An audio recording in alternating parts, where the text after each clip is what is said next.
Hi, I'm Lisa Leiter. In Chicago Business Today, Effen Vodka. The vodka born and raised in Chicago is going nationwide. Fortune Brands is taking the 7-year-old spirit into new markets such as San Francisco, New York, and Denver.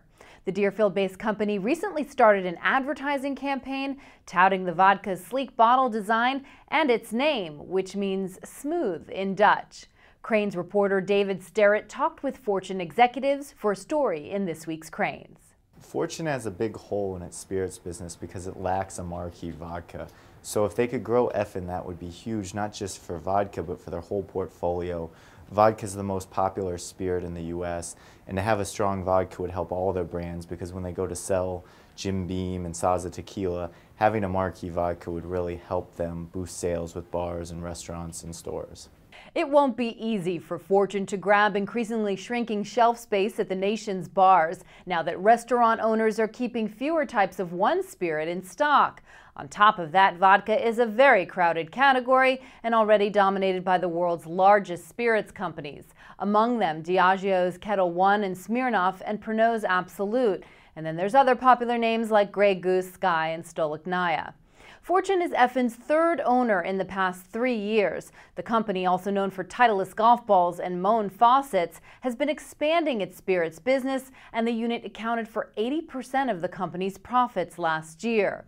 Adam Seeger develops drink menus for Let Us Entertain You enterprises, restaurants like Nacional 27. He says Effen is popular locally, and he's particularly fond of the black cherry version for his cocktails.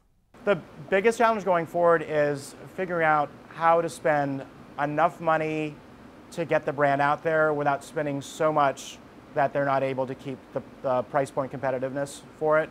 Because I think certainly there are so many great brands in that category that are really well established that if they can position it with that but have a little bit of a price competitive edge, then that's, I think, their secret weapon. At the same time, you can build a vodka brand with millions of dollars in marketing, but at the end of the day, are you really making any money on it after you've spent all that? So I think they need to be really smart with their money. Fortune says it's doubled its marketing investment in Effen this year, but it won't disclose specific advertising or sales numbers. Effen had about $10 million in annual sales when it was sold to Fortune last June for an undisclosed price. The vodka is made in Holland, but was developed by 6 Chicago entrepreneurs, and until now has been sold mostly here in town and in Southern California and Florida. Well, that's this edition of Chicago Business Today. For more on this story, be sure to check out David's story in this week's print edition of Crain's or on chicagobusiness.com. Thanks for watching. We'll see you tomorrow.